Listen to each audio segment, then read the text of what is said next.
If you want to get the maximum amount of profit from a website, you need to get as much traffic as you can. If you want to get the maximum amount of traffic to your website, you need to get to the top of Google. And if you want to get to the top of Google, you need SEO, or search engine optimization. Search engine optimization is the process of optimizing a website so that Google will be more likely to index it and ensure that it ranks highly for the most relevant keywords and phrases. For example, if you have a website that sells hats, then you might try to get it to rank for the phrase buy hats online. To do this, you will go through an optimization process that would involve both on site and off site strategies. With any luck, you would eventually be able to get your website to the top of the SERPs, that's the search engine results pages, for that term, and thereby attract a huge amount of traffic. More importantly, that traffic would not just be from random visitors, but would instead be from specific people who are looking for hats. Better yet, those people will be looking for hats at the very point they came to your website. Why else would they search for hats? Which means they're ready to buy, and it should only take a small push to get them to make that decision. SEO can be a slow going process, but it's still possible to climb the ranks and get your website to a point where it will start getting more and more organic traffic from searches. SEO essentially works by attempting to second guess the algorithms used by Google to decide which sites to index and where to rank them. Google works by using bots, an index, and an algorithm. The bots, also known as robots or spiders, are small pieces of code designed to head out onto the web and look for content. They read web pages and they add that content to a massive index which Google can use as a reference. From there, Google will then use an algorithm to identify which content in that index is relevant to which search and which is offering value to the end user. Ultimately, the aim of Google is to help people find interesting content that will be relevant to what they're looking for. This involves a lot of factors, and the algorithm will look at how many links the content has, how visitors behave on that website, and the use of key phrases within the content. If a word or phrase is repeated often enough, then it is possible to deduce that said word or phrase is likely to be the subject matter, and thus should come up in searches for matching terms. SEO basically works by predicting and guessing how the algorithm works, because no one can be completely sure, and then using that information in order to engineer your website to get the maximum number of hits. It means gaming the system, and this in turn can allow you to trick Google into believing that your site should be number one. Of course, it's not quite that simple though, and actually, as we dig deeper, we'll see there are other more efficient ways of looking at SEO. Apart from anything else, Google is constantly updating its algorithms, usually with words beginning with P like penguin, panda, and pigeon, and that means second guessing Google can get you into trouble. Being effective at SEO means having an up to date understanding of how it works and knowing the core principles that underpin the different strategies. That's where this video series comes in. Keep watching and you'll learn which old, outdated strategies you need to avoid, how to work with Google to get the very best results, and how to future proof your site for upcoming changes. This is the modern guide to SEO for modern marketers and site owners. This is your SEO Bible and your key to unlocking incredible success on the web. We're going to start this series with a little history lesson. Why? Because understanding how SEO used to work, how it has progressed, and what you now need to avoid is a very good way of creating context and helping you to understand what SEO means today. When SEO was first born, Google's algorithm was a lot simpler and manipulating it to your own ends was a lot easier as a result. Back then, Google looked at two key factors in determining its rankings. Those factors were keyword density and links profile. Your links profile, also called your backlinks profile, is essentially determined by how many links you have pointing to your website coming from other sites. This serves two important roles. Firstly, links help Google's robots to find your website. bots crawl the web by reading content and following links from one site to another. If you have a link on a site that Google has already indexed, then this will allow it to find yours and add it to the network.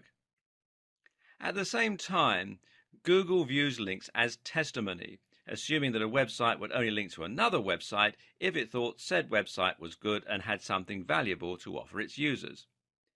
Google would also assume that if you have links from 20 websites about hats, then your site is probably going to be about hats as well, especially if the anchor text has your search phrase in it. The other factor was keyword density. Keyword density meant how many times your website would repeat the words that you were trying to rank for. The more content you had and the more often you repeated the same phrase throughout that content, the more likely you would ultimately be to get ranked for that search term and to show up high in the SERPs. Of course, it was also important to research the keywords and to make sure they were actually being searched for. For this, marketers could use Google's keyword research tool in order to check the volume of searches and to get an idea about how much competition there was. A savvy optimizer would then be able to look at terms with the highest search volumes and lowest amount of competition and then try to rank for those phrases specifically. This simple algorithm makes a lot of sense in theory and should have helped Google to find content that people will be looking for quickly and easily. It would read the content in order to see which site was the most relevant for that term, and it would look at which sites had the most links from other websites. But the problem was, people eventually cottoned on to the way this worked and began to take advantage of it. Search engine optimizers realized that all they had to do to get to the top of Google was to create as many links and as much content, with keywords, as possible. So webmasters began to spam link directories and content farms, submitting their links everywhere they possibly could. They began to pay other content creators to place links on their pages, and they would also trade links. Most websites ended up with a massive list of links somewhere on one of their pages, and these would just be other random sites that had contacted them and asked to exchange links. Worse was what started to happen to content. In a bid to create as much content as possible and to use the keywords as often as possible, creators began to churn out content in huge quantities while giving no regard to quality. They also began using keyword stuffing, which essentially means repeating keywords over and over again, even when it doesn't make any sense. A typical website from the early 2000s might read, "Are you looking to buy hats online? Then you have come to the right Buy Hats Online website. This is the best place to buy hats online for anyone who wants to buy hats online, Carolina." As you can see, this content is completely nonsensical and will be highly off-putting for any real visitors looking to make a purchase. And then it got worse still. Creators began to actively steal content from other site owners and spin it in order to make it unique. Now, Google won't rank duplicate content, otherwise it would risk making every search result identical. So, content spinning, as it came to be called, essentially means that you're taking an article or a blog post and using software in order to exchange many of the words for synonyms. So a sentence that read, "These are the softest, warmest and most attractive hats on the net," would become, "These are the most comfortable, most insulating and most beautiful hats on the web." And because the site owner didn't have to write that content themselves, this meant they could publish thousands of posts in a short space of time and bomb Google. Well, that's the theory at least. The reality is that, unfortunately, most spinners do this instead. These is the squitty-ish, hottest and very best beautiful hats on the fishing net. Again, it's just gibberish. So, by placing thousands of links on other sites, using their keywords as the anchor text, and by filling their sites with tons of useless content, website owners were able to get themselves to the top spot of Google. This system was so easy to abuse that some people could even get completely unrelated websites to the top of specific SERPs against the owner's will. You could make it so that searching for Big Idiot would bring up a picture of your friend, for example. This was called a Google bomb. Obviously, this started to make a mess of Google's results, and so Google had to adapt and get smarter. Because of all the abuse we talked about in the last video, Google had to change and adapt to maintain its spot as the #1 search provider. And to do that, it had to clamp down hard on those who were gaming the system and penalize sites that were cheating to get to the top spot. It did this by looking for obviously spammy strategies and de indexing or downgrading the sites. So, sites with keywords in their URL no longer enjoyed the same advantage. Sites with huge numbers of inbound links from low quality websites were de indexed. Sites caught buying links were de indexed. Sites that stuffed keywords were severely punished. Sites that had lots of backlinks with the same anchor text were treated as highly suspect, and the list goes on and on. Meanwhile, Google started to show preference towards sites that were longer, that linked out to other quality resources which previously would have hurt your SEO, and more. These changes came in the form of algorithm updates, which had recognizable animal names and which got a lot of press from the internet marketing community at the time. These were Penguin, which was designed to reduce the effectiveness of unnatural backlinks, and Panda, which was designed to favor sites that looked high quality. Google doesn't want a website owner to be able to artificially climb its SERPs. Rather, Google wants websites to climb the ranks only when they're genuinely valuable and popular with the audience. It wants to see natural, organic links that you haven't paid for, and it wants to see deep, relevant, and interesting content. The old techniques that were once used to spam Google became known as black hat SEO, and the industry entered a dark period. It's hard to overstate just what the impact of these algorithms changes had on the SEO industry at the time, and on countless other industries as well. These changes ended up completely de indexing massive websites overnight. Sites that had followed conventional wisdom to get to the top spot on popular search were now completely de indexed, cutting off the vast majority of their traffic and sales. This led many to proclaim that SEO was dead, that it was no longer possible to game the system because you would be penalized for buying links or for stuffing keywords. And even if someone could break Google's new algorithm and work out a new way to game the system, it would only be a matter of time until Google changed its algorithms again. The industry as a whole was in trouble, and SEO became a dirty word.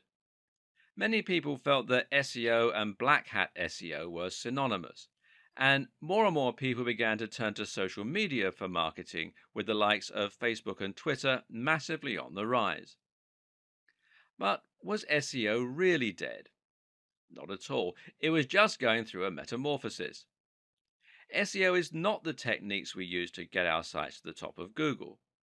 SEO is simply the objective of getting to the top of Google. Any technique you use to try to get more attention from Google could be considered SEO. So, if Google wants us to create a high quality website, then creating a high quality website becomes SEO.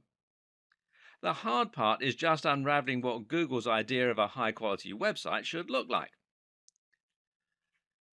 Keyword research is still useful, for example, but we now know that Google doesn't want us to overly stuff our websites with those search terms.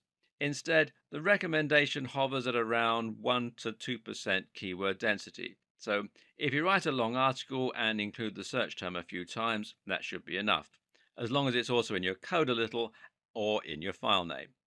It's also worth noting that Google looks for keywords in specific places in your content and gives those extra value. Google will consider it a strong sign if your keywords are used in your headers or in the first paragraph of your content. Google also looks for synonyms, though, and related language, which is something that we'll discuss more later on. And it no longer cares about how many links you can get. It cares far more about how high quality those links are. So, if your links are from lots of highly trusted websites, then you'll find it does great things for your ranking. Google is also now looking at things like bounce rates, how long someone spends on your website, and it's looking at how your site renders on mobile and how quickly it loads. You can now get penalized for typos and mistakes. And Google is also looking at social sharing signs. If you have lots of plus ones from Google Plus, for example, then this can have a large positive impact. In short, Google is looking for signs of quality, relevance, and great design. At the end of the day, Google does not care about you as a content creator. You're not Google's customer. Google's customer is the end user who searches for a key phrase because they want to get relevant information or find the answer to a question. So, if you forget the specifics and instead make your aim to deliver high quality content consistently targeted towards a specific subject matter, then your goals will be aligned with Google. That means Google will want to share your content with its users. And it means that each update and change Google makes should actually benefit you as a creator. This is what good SEO is about today. Forget trying to trick Google and instead think about your users and think about working with Google. Regardless of all the changes that have happened, it's still possible to separate our SEO into largely on page and off page. I'm going to talk about on page now and off page in the next video of this series, but both are important. On page, of course, refers to all the strategies that you can use within your pages to get Google interested in your site. This begins with content, and it begins with having a stronger understanding of the subtle changes Google has gone through in recent times. One of the first things you're going to need to do is to fill your site with great content and to use your keywords throughout. There's a fine line to be walked here. You need to repeat the phrase a few times to ensure that you create that association. But at the same time, you also need to make sure that you don't overdo it and thereby appear to be spamming. Too vague? Well, as I mentioned, it's now agreed that the optimum keyword density for on site content is 1 to 2%. This means you can use your phrase once every 100 to 200 words, but you also need to use your common sense a little. Some keywords are easier to use in a natural manner than others, and making sure your content sounds natural should always be the number one concern. Some keywords will be hard not to repeat 100 times. Others will never feel that they can come up naturally. The user always comes first, so if you can't fit the keyword in naturally anywhere, then just forget it and use it in your image, alt text, etc. The length of your post is also an important consideration. Back in the days of spammy SEO, almost every post was about 500 words long. Today, you'll have the most success by writing posts that are longer and more in depth. Imagine that your reader is going to sit down with a cup of tea and really dive deep into the subject. Yeah? That's the kind of experience you should be delivering. This has another advantage because it means that you can repeat your key phrase a lot more while keeping your density low. If you repeat your keyword 100 times and your content is 1,000 words long, then that's a 10% density. If your content is 5,000 words long, that's 2% density. Of course, 5,000 words is too long for most blog posts. Instead, the general consensus is that an ideal blog post will be somewhere in the region of 800 to 1,500 words. But again, remember that you serve your visitors first and foremost. These are the people that you want to impress, and that means you shouldn't worry too much about length. Do what comes naturally to your subject matter. Oh, and while you're at it, try to vary the length of your post a little. This again looks more natural and suggests to Google that you're not following a strict formula of any kind. At the same time, you also need to consider something called LSI, or latent semantic indexing. This is basically a fancy term for how Google now understands actual meaning rather than just looking to match words. The way it does this is at least partly by looking for synonyms and related terms when trying to answer questions. In short, don't just use the exact key phrase, but be sure to use lots of relevant and related language. This is important partly because it can prevent a mismatch between searches. If someone searches for a homonym like duck, how does Google know whether they mean the bird or the movement? Simple. by looking for related terms like duckling and feather, or perhaps dodge and dive. At the same time, the use of synonyms and related language again shows Google that there is a lot of content revolving around the same topic. It's not just a case of having mentioned the search term a few times in an otherwise irrelevant piece of writing. So, if you're writing about bicep workouts, then you need to make sure to include lots of related language like arms, triceps, dumbbells, training, weightlifting, etc. Doing this will confirm the subject matter of your site and will look a lot more natural and useful than if you just use the phrase. And for the same reason, it can also be a good idea to use variations on your key phrase and to have secondary search terms. For example, if your key phrase is build massive arms, then you should also try to include the terms build big arms, build big biceps, get big biceps, etc. Google now knows that this means the same thing, but won't be as likely to penalize you for keyword stuffing. It also makes you look like a better writer for your visitors. Essentially, try to keep in mind that Google no longer works by trying to match the search terms exactly in your content. You can see this yourself when you search Google. Search get big arms, and many of the results that come up won't actually include those precise words. Likewise, linking out to relevant sources might help Google to better understand the topic of your pages and posts, while also demonstrating that you're trying to provide extra value to your visitors. On that same note, you should also look at rich snippets. Using structured data, you can highlight to Google certain key elements of your content, like recipes, dates, company names, scores, etc. This helps Google show some of that information in the SERPs, the search engine results pages, and thereby attracts more visitors to your site. There are plugins which will let you do this easily, or you can do it through meta tags. Either way, you'll use this to do things like highlighting the ingredients in a recipe, or the show times of a play, or the score in a review. This is important because it lets Google understand your content even better than it is already able to do. Google is no longer just a search engine, but rather an AI.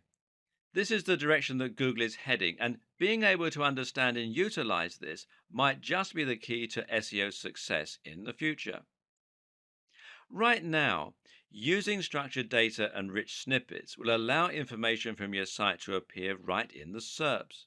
This way, if someone searches for a recipe, they'll be able to see the ingredients for your version before they even click on your link. This means your listing will take up more space and demonstrates the value of your site. In turn, this means you're going to attract more clicks than a site without that information. The next element of on-page optimization is the site design itself. Using breadcrumbs, for instance, can help a lot, as can using alt tags for your images so Google knows what they are. More important is the actual function of your website. Does the page load quickly? Is it mobile friendly? Mobile friendliness in particular is something you absolutely cannot ignore today.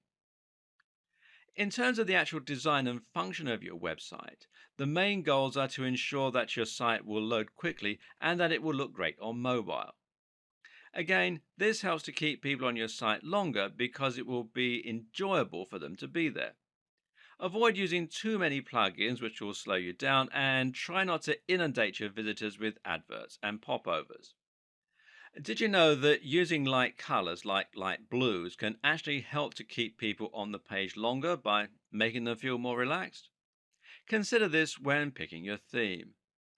Likewise, choose a theme that will adapt to the size of the display viewing it, and make sure you take advantage of things like caching to keep your site nippy. Themes that do this are called responsive insofar as they respond to the shape and size of the display they're being viewed on. This works by removing certain elements, by rearranging menus, etc., and by shrinking images. Note that mobile friendliness also means things like having large buttons, which are easier to click with a finger rather than a mouse, and avoiding mouse over drop down menus that, again, can't be operated on a mobile without a mouse. The best way to ensure that your website is responsive, that it looks the part, and that it will encourage the maximum engagement is to use WordPress. WordPress is a CMS, that's content management system, that makes it incredibly easy to build a responsive website and then add a custom theme that you've downloaded, either free or paid, or made yourself. Using WordPress removes much of the guesswork and makes it very easy for you to implement new layouts and even add things like rich snippets by downloading the right plugins. There's a massive online community to support your development, and the tool is used by many of the biggest sites on the net, meaning that it is a proven quantity as far as SEO goes. And you can find more here at WordPress.org. Seeing as WordPress is free, you're actually really making life harder for yourself by using anything other than it to build your website. Check your mobile friendliness on this site here, which is search.google.com/search console /mobile friendly, and your page speed on this site here, which is developers.google.com /speed page speed, all run together as one word, /insights. As I mentioned, there are a few miscellaneous tips that can also help to improve your on-page SEO. For example, it's generally accepted that using copyright notices and legal disclaimers can be seen as a positive sign by Google that these will make your website look more professional and more like a real business. Think as well about how you're going to help Google find the content within your site. Having a sitemap can be very helpful for indexing, for example. And you need to avoid using images that have text in them, and definitely avoid the use of Adobe Flash, seeing as Google is unable to read that type of copy. You can also insert your search terms into your site code by including in file names, the file name of an image, for example, and including it in the permalinks. Now, these are the URLs of specific pages, which should match the title of your posts. Then you have the behavior of your visitors. In other words, how long are your visitors staying on your page? Do they click a lot of internal links? Do they scroll down the page? Are they leaving comments? Google wants to see that your site is offering value to your visitors, and the best way they can do that is by looking to see if people are actually enjoying the content you've created. Your site design is all about getting your visitors to spend a long time on your page and then to interact with it.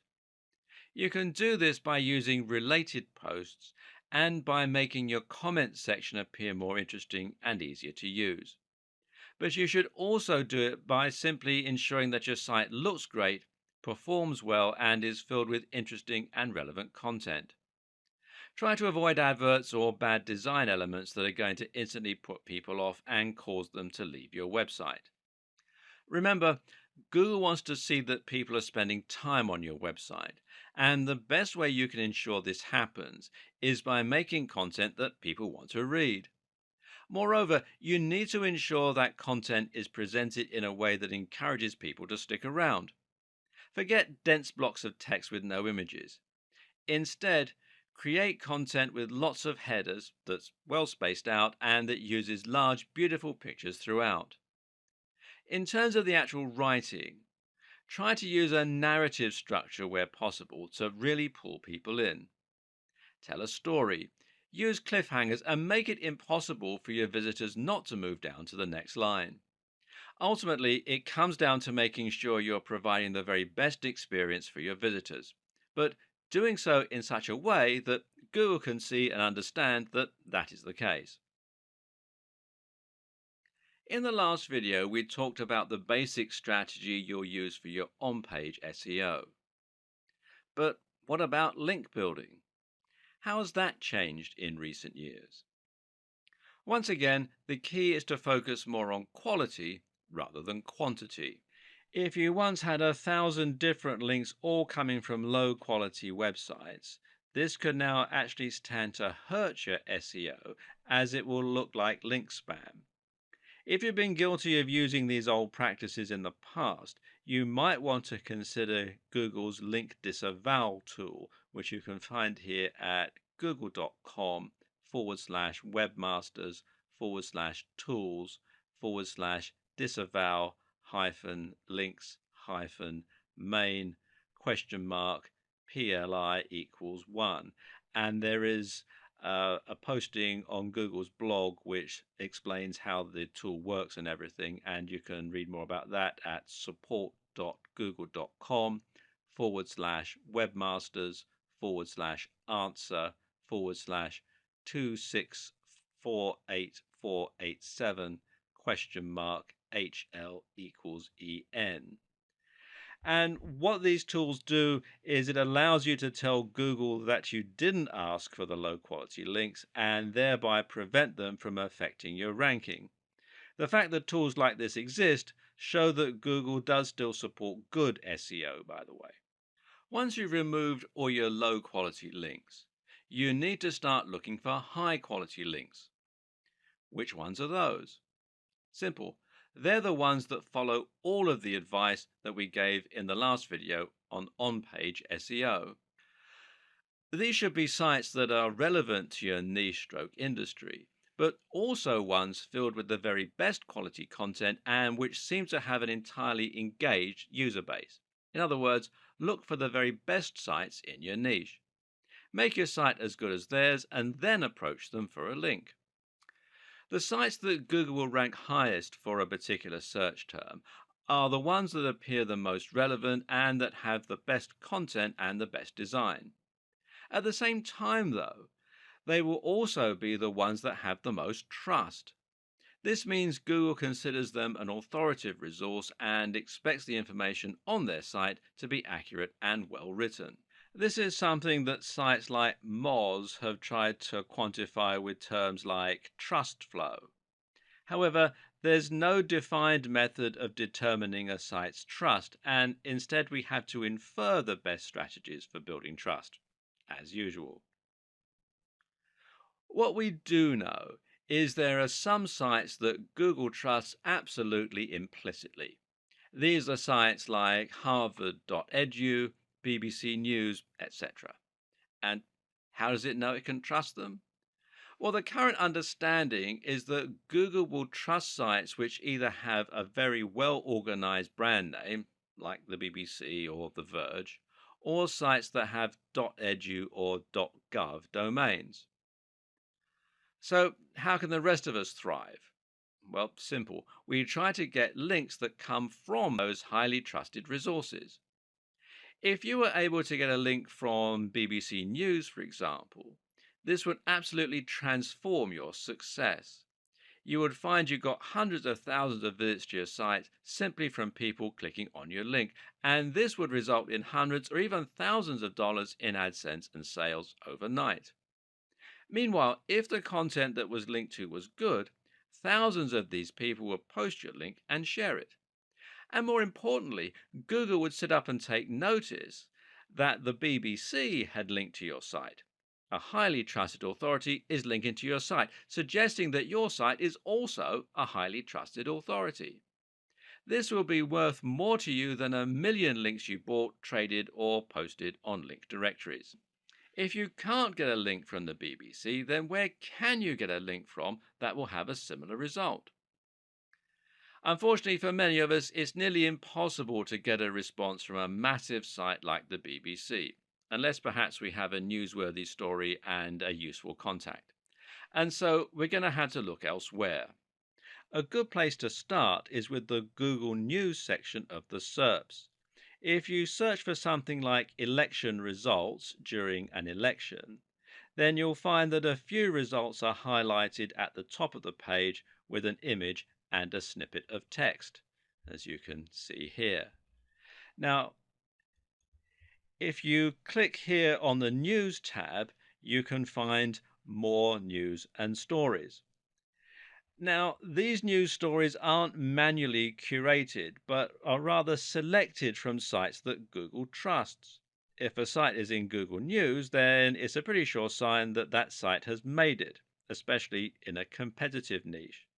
And thus, it shows you exactly where you need to be getting your links from. If you can get links from any of these sites, then you're going to get almost the same boost as you would get from the BBC, although to a lesser degree. But how did these sites make it so big? Perhaps they got links from the BBC, in which case you're getting some of the benefit via their link to you. And the same thing would happen if they had a link from a site that had a link from the BBC. Try to think of this as a game of degrees of separation.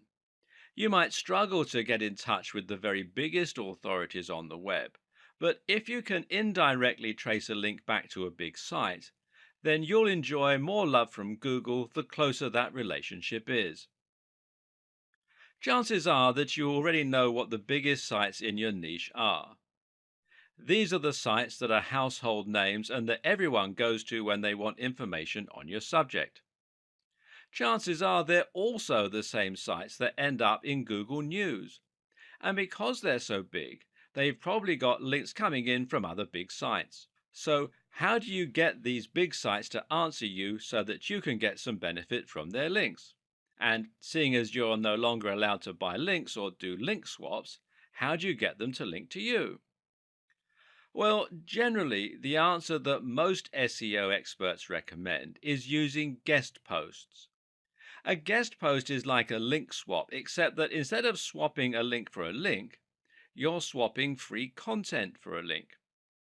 Your job is to scope out sites that might be responsive to a message from you. Look at the type of content they publish and then write a post that's along the same lines. You then contact the site owner by email and show them your content, asking if they would like to publish it. The deal is that they can publish your post, but only if they include a link back to your site in exchange. They can do this by putting your link and bio in an author box, or they can do it by including your link naturally in the content of the article. By embedding the link this way, you make it look a lot more natural and you can send even stronger signals about the topic of your post.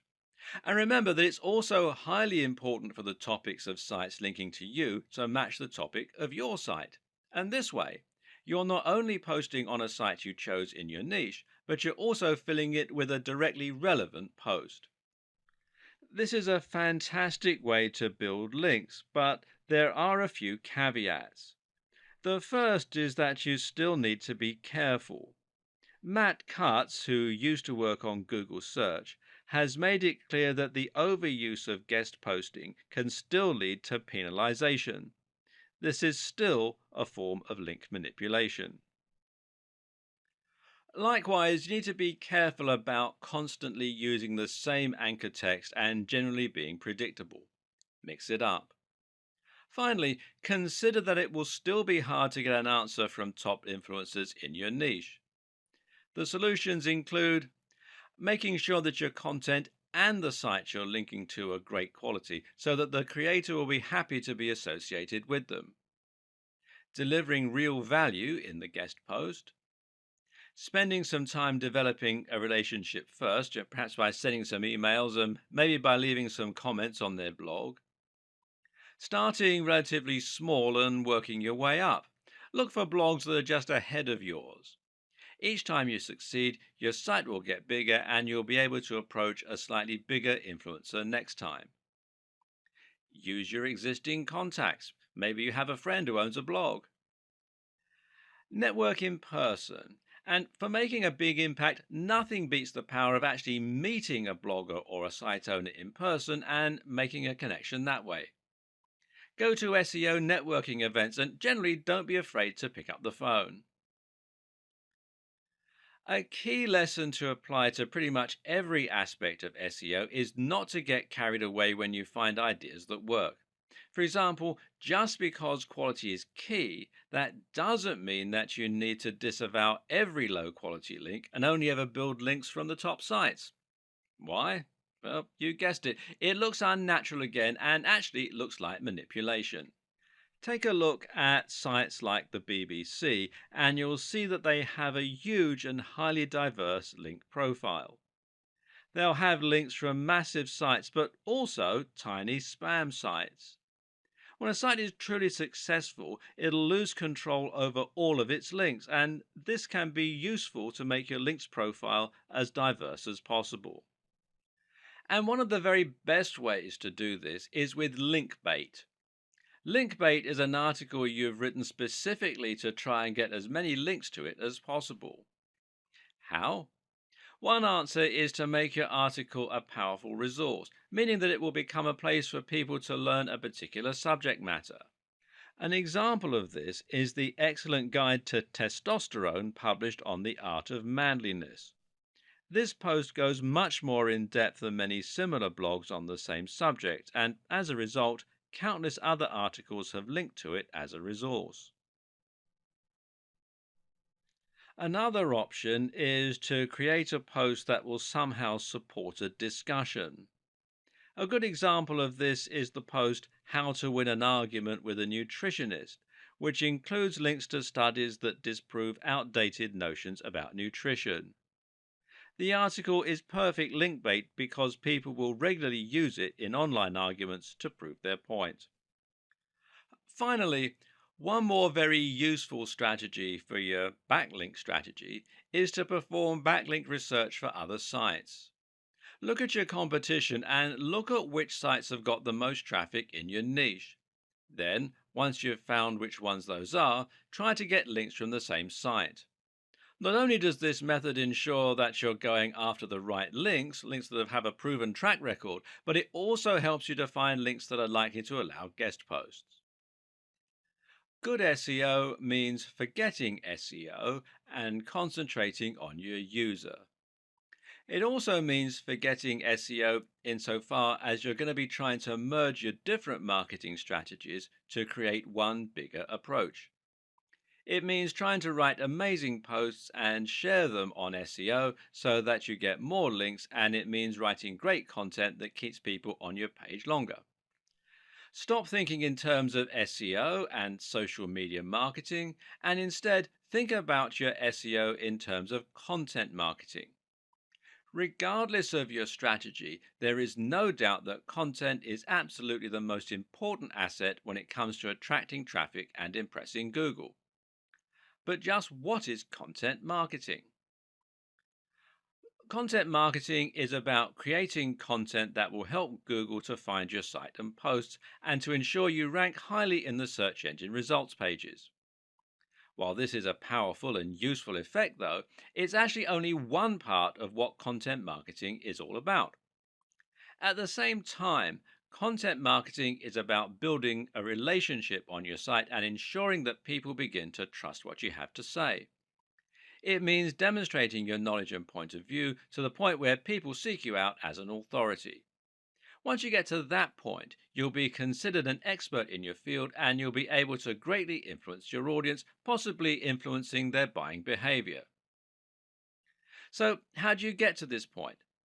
Well, the key is to think about the sites and blogs that have influenced you over the years and the ones you read regularly. This isn't about building trust with Google, but rather it's about building trust with your readers so they want to keep coming back. The main thing normally is delivering value. Each post you create for your blog should provide some useful and or interesting information that is actionable. At the same time, it should offer something that isn't available elsewhere, and it should be in-depth and comprehensive. This differentness is incredibly important and is something that all too frequently gets overlooked. If you're trying to stand out in a crowded niche, say the fitness niche, then it's not enough to simply write posts on how to get abs or how to lose weight. There are countless articles out there with the exact same title and subject matter. Instead, you need to concentrate on offering something that will be different, which might mean writing about an entirely new training method, or it might mean writing about something that examines the psychological motivation to train. Always ask yourself, would you read that content? Meanwhile, you need to be consistent in posting this kind of content, and you need to be smart with your branding. Your brand needs to evoke your mission statement and your ethos. People should know from your website design and logo alone exactly what kind of subject matter you're likely to deal in and what they can expect from your site. This is also how you can build brand recognition and a consistent image across different forms of marketing, including on different forms of social media. Write for a specific type of person and try to make your brand into a movement with a clear objective. That way, people can actually get excited about you and will really get behind what you're trying to do. But the main goal is to offer consistent value and to become a source that people can start to trust. That way, when someone searches for an answer to a question, they might read your post and be impressed.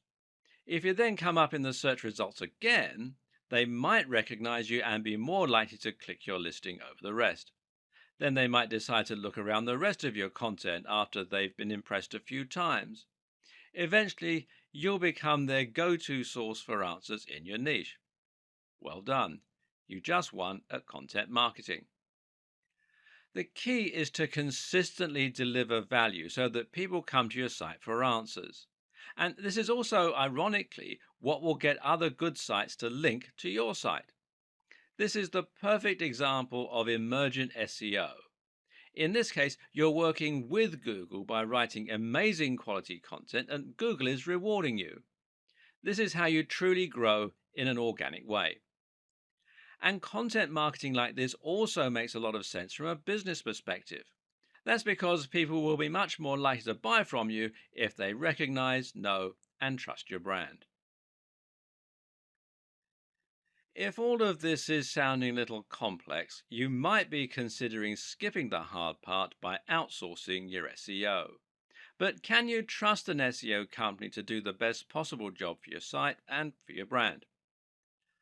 While there are a ton of great SEO companies out there providing valuable work and helping companies to reach new heights in terms of their exposure and profits, the unfortunate fact of the matter is that there are probably more not so great SEO companies.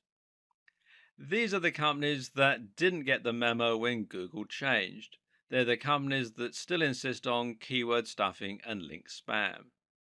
Worse still are the companies that knowingly don't do anything and just take your money.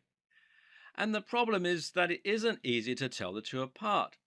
How do you know if your SEO company is offering great value for money or whether it's actually just twiddling its thumbs and sending you large invoices every few months? Now, this isn't a problem you face with most other industries. If you hire someone to paint your fence, then at the end of the day, you can see the work they're doing and you can decide for yourself if you're getting your money's worth. Ultimately, your fence is either going to be painted or it isn't. There are no half measures. The same is true for cleaning companies and marketing consultants and for accountants. But when you hire someone to do SEO, you actually can't see the results right away. It can take months for SEO to have a positive impact on your site's ranking, and even when it's been done well, there's no guarantee you'll get to page one. And worse, most people don't have a comprehensive knowledge of SEO, and so they don't know what the companies should be doing to help them get the best results. How can you check on someone if you don't know what they're meant to be doing? In fact, even if you handle SEO yourself, it can still be hard to know if it's working or not. There are some metrics and tools you can use to measure how well your site is doing, though, and I'll talk about them in the next video. Because some SEO tactics take a while to bring traffic to your site, sometimes it's hard to track whether your SEO campaign is working or not, especially if you're outsourcing the process to an SEO company. One thing you can do, though, is to ask the SEO company to provide you with the metrics regarding the SEO campaign, and some of these metrics can be more useful than others. You can ask for the number of links that have been built, for instance. Ask for the page rank of the pages where those links have been built, although page rank is now largely a depreciated measure. And use everything you've learned in this video series to ensure that those are high quality links and not just link spam. You need to think about long-term results, not a short-term boost. And you can track changes in your position in the SERPs, that's the search engine results pages. Many SEO companies will use tracking software which lets them see your site climbing the rankings for different terms over time. They can use these to deliver you a report showing how your site has climbed since their intervention.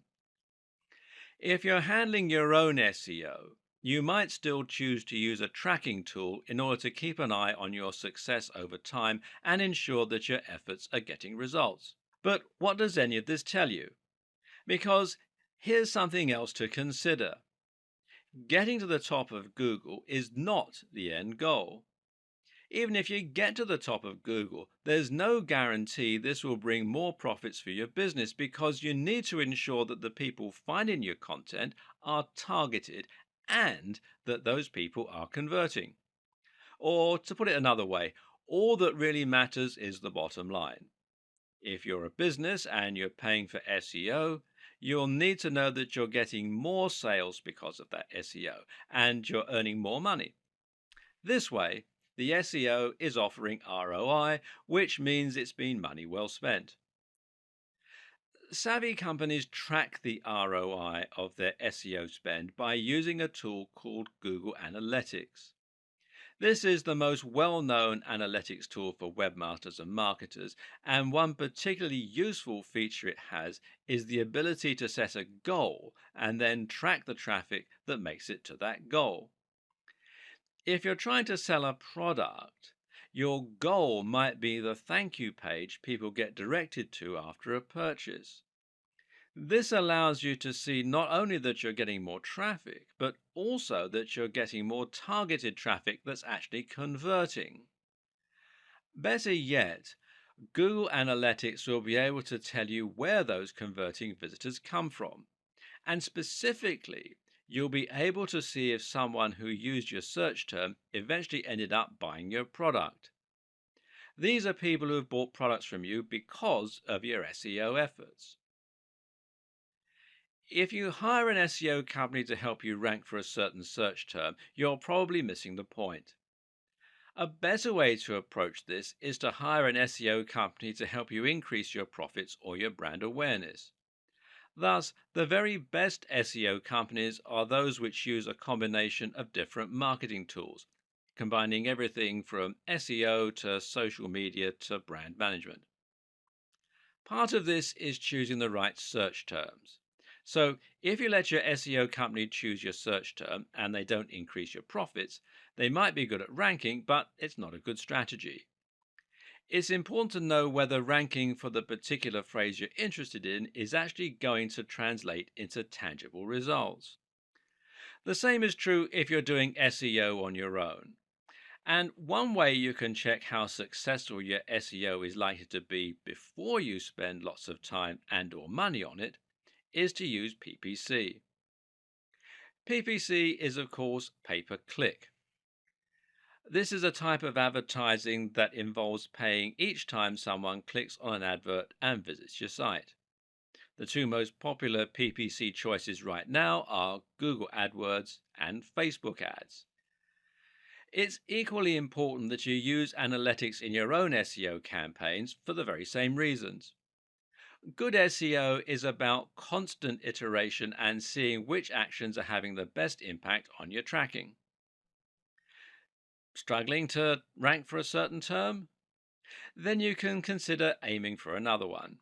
Finding that people from an unexpected search term are converting more highly than those from other search terms? Then it might be time to switch gear and start trying to rank for that phrase instead. Setting up Google Analytics is thankfully rather simple. First, you need to head over to Google Analytics, which is google.com/analytics. And then you'll need to add a small tracking code to each page of your site. If you're using WordPress, you can also use a plugin to do this. Then you can set up your view, which will let you choose which stats you want to look at. Some useful things to look at here are your audience overview, and this is key data regarding who is looking at your site, which can help you to better target specific demographics. acquisition, this is where your traffic's coming from, real time, which shows you how many people are on your site right now, and the aforementioned goals. With what we've covered so far, you should now know everything you need to know in order to begin a modern and effective SEO campaign. The problem, though, is that, as we've already mentioned, SEO is something that is constantly evolving and changing. We already know that Google has a lot planned for its search algorithm in the future. And the first big change we can expect to see going forward is the introduction of a real time algorithm. This means any changes made to your site's SEO might be reflected immediately in the search results. This is expected to affect Penguin predominantly, which means it will have the biggest influence on inbound links and whether your backlink profile is mainly made up of high quality links or spam. In this case, adding a spam link to your site could result in an immediate downgrade to your ranking. Likewise, though, the reverse could also be true. Using the disavow tool could help you to see an immediate recovery, while a very good link could result in an immediate boost to your site. It's also not too much of a stretch to expect that in future we might see this start to apply to other aspects of SEO, including the ranking of sites and pages. We already see newspaper stories appear very quickly in Google's search results. So, what should you do to make sure that you'll benefit from these changes? How can you future proof your site in this regard? Well, one tip will be to stay on top of your links disavowing and to make sure you're constantly adding links and removing the unnecessary ones. In the future, bigger sites may need to have a whole dedicated team working on keeping their links profile healthy around the clock. Likewise, make sure to keep updating your site regularly and to keep the date as a schema in all your content. One good way to know what's coming in the world of SEO is to keep your eyes peeled to industry news sites and specifically to Google's own blog. Another is to think about the direction that Google is heading in and to try and guess what its larger plans are. And right now, everything is pointing towards a heavy investment in voice search and AI. Google is not just a search tool. With the capability of reading and understanding human language, Google is an AI. And what's more, it's shaping the way we develop our content, whether we like it or not. And it is embracing this more and more with each new update and each new product. Google Now is the name of Google's assistant service that combines search, digital assistant, and all the data that Google collects about us into one incredible tool. This is the real reason Google had to move towards latent semantic indexing. It needed to understand the content rather than just look for matches. And this is why Google needed to start using rich snippets and structured data so that it could understand the key facts from the web. This is what allows Google to use its quick answers box. Ask Google, how old is Barack Obama? And it won't just bring up a website, it will tell you. And Google also has localization and previous query functions. These allow it to suggest searches based on what you had previously searched for. For example, if you often research a particular celebrity, then in the future, Google might recommend searches relating to that celebrity. Google's personalized search also takes this into account, while its local search ensures that it will also be able to find results that are relevant to the area you're in. All of this combines when you use Google Now via voice search through Google Allo or Google's new Pixel phones. Here, you're able to conversationally ask Google what time it is, what the highest mountain in the world is, how high is it exactly, all that sort of stuff. This is the direction that Google is moving in, but what does it mean for the future of SEO? Will creators miss out when Google starts providing visitors with answers without them needing to visit our pages? For now, creators can start to focus on the Google Knowledge Graph, which is what powers many of the more complex components on the SERPs. Use semantic markups to ensure that Google will be able to find the answers to your questions. Build authority so that Google will know to trust your site, and try to use nouns in your language to make it machine readable. Being featured in Wikipedia is also thought to be useful for KGO, that's knowledge graph optimization. Linking out to quality resources is also thought to be good for your KGO. Will you gain visitors from being featured in the knowledge graph? Well, perhaps not. But this is certainly an indication that you've gained Google's trust, and that can do a lot to help improve your brand awareness and to gain more trust from the users as well. For those reasons, it's certainly a worthy goal. We've covered an awful lot of ground and even speculated at what the future of SEO might entail. At this point, you may be wondering where to start and how to put everything you've learned into action. So let's simplify for a moment, shall we? Here are our key takeaways. First off, Google is getting smarter to the point of becoming an AI with a lot of personal information about its users. Google is increasingly understanding what content actually means rather than just what it says. You should not try to trick Google. Work with Google to provide your users with the most relevant, well informed, and entertaining answers to their questions.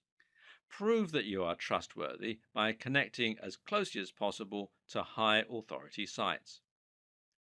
Use structured data to further explain your posts. Don't keyword stuff. Write naturally using synonyms, relevant terms, and lots of nouns. Build a brand and focus on consistent quality. Post regularly and build the trust of your users with content marketing. Use guest posts and aim for the sites that have Google's trust already. Think of SEO as one small part of a much more cohesive marketing strategy. Combine excellent posts with social sharing and link bait. And finally, measure and monitor what is working and update your strategy on the fly. Another tip is to make sure you do your research and examine which terms to target before you set out. But even more important than that is to choose the right niche. This means picking a niche that has a large enough appeal to give you a big market, but at the same time, it means picking a niche that won't be too competitive for you to make any dent in. Look for subject matters that cater to a specific audience and that people can really get passionate about.